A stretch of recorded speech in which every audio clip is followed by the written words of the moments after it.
After Keira's birthday party, Elvin woke up to the blaring sound of his alarm. The memories of the previous evening still lingered, filled with laughter, enchanting conversations, and an unexpected connection with Keira.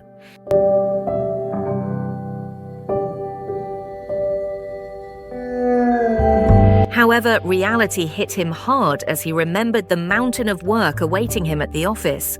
Raya also crossed his mind, but he knew he wouldn't have time to see her today.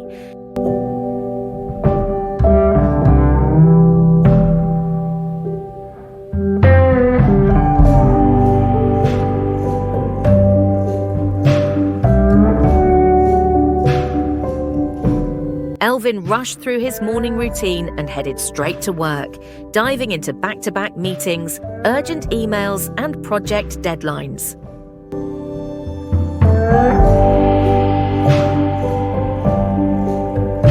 The day flew by, leaving him exhausted but satisfied with the progress he'd made.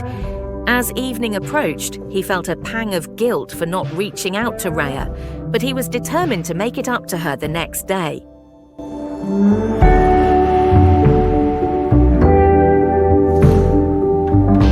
The next evening, after finishing his work, Elvin quickly freshened up and prepared to visit Raya. Just as he was about to leave, his mother called out to him from the living room.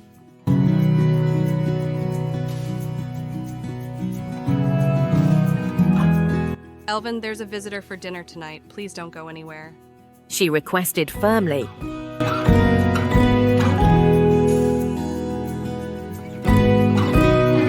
Elvin hesitated, frustration mounting. Mom, I need to meet a friend urgently, he explained, hoping to convey the importance of his visit to Raya.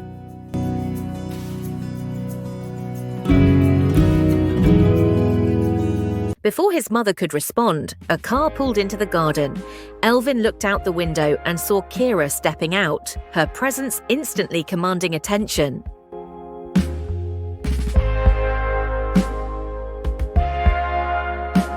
His mother smiled warmly. Keira is here for dinner. It would be rude to leave now, she said, her tone leaving little room for argument.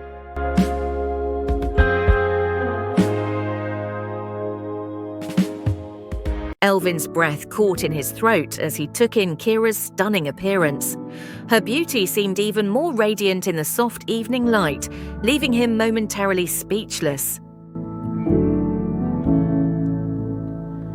You are my shelter from the storm. Caught between his promise to Raya and the unexpected arrival of Keira, Elvin felt torn. Reluctantly, he decided to stay. You are my comfort when life gets hard. Elvin, caught off guard by Keira's embrace, couldn't help but notice how her presence seemed to light up the room. She hugged him warmly, then turned to hug his mother as well, her charm and beauty leaving a lasting impression on everyone present. Even when I can't understand, I know your voice. Elvin, why don't you show Keira your room while I finish preparing dinner? His mother suggested.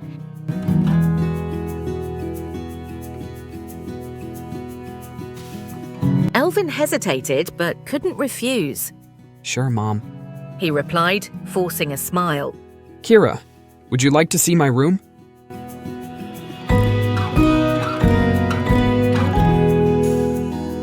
I'd love to, Keira said, her eyes sparkling with curiosity.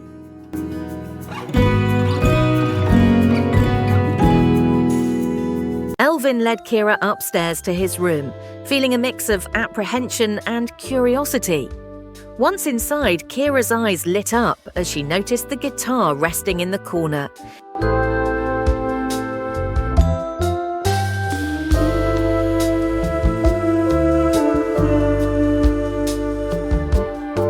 I remember you used to play, she said, a hint of nostalgia in her voice.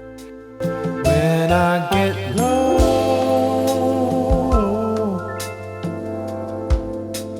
there's somewhere I like to. Elvin nodded, picking up the guitar. I still do. Do you remember how we used to talk about music? In my garden. Keira smiled, her eyes sparkling. I do. We never got the chance to play together, though. How about we finally make that happen? You got me in the hand. Though I am Elvin started strumming a familiar tune, and Keira joined in, her voice blending harmoniously with the melody. As they played and sang together, the atmosphere in the room grew lighter. oh Yahweh, I know. They laughed at little mistakes, shared stories between songs, and found themselves lost in the music and each other's company. You help me stand, but will I be okay? Hours passed unnoticed. Elvin, captivated by Keira's charm and their shared musical connection, momentarily forgot about his commitment to Raya. The room was filled with warmth, laughter, and the sound of their impromptu duet.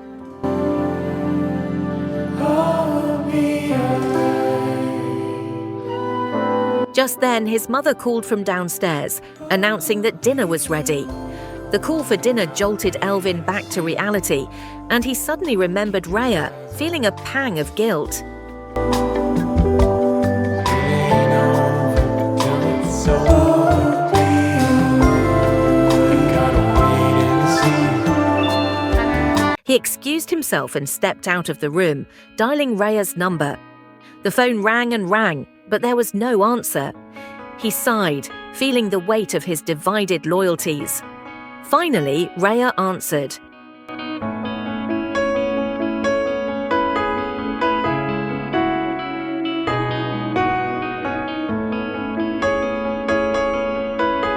Elvin, where are you? Raya asked, her voice tinged with concern.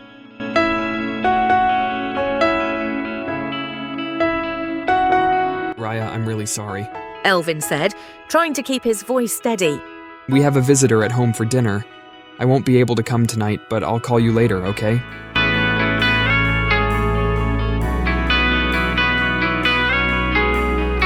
There was a pause on the other end. All right, Elvin. Talk to you later. Raya replied, her disappointment evident.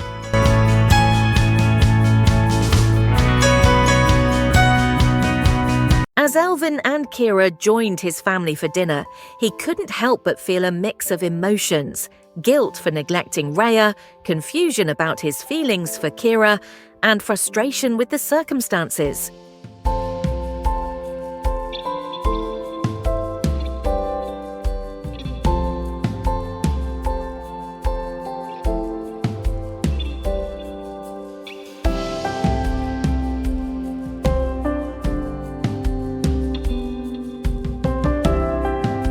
The evening continued with pleasant conversation and laughter, but Elvin's mind was elsewhere, contemplating the tangled web of relationships and obligations he found himself in.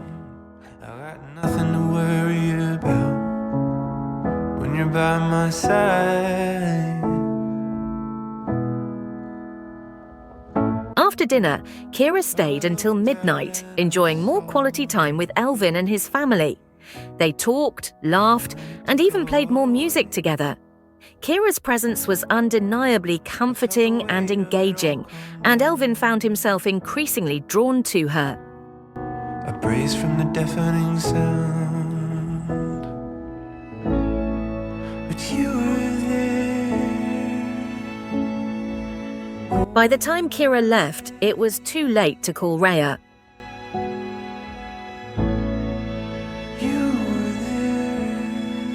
Elvin lay in bed, his mind racing. He genuinely loved Raya, but his growing connection with Keira was undeniable.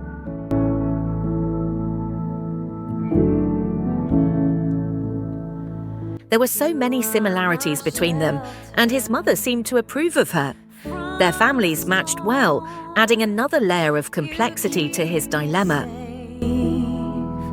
Inside your wings, you are my comfort when life Elvin realized he needed to make a decision soon. He couldn't continue to straddle two worlds, risking hurting everyone involved.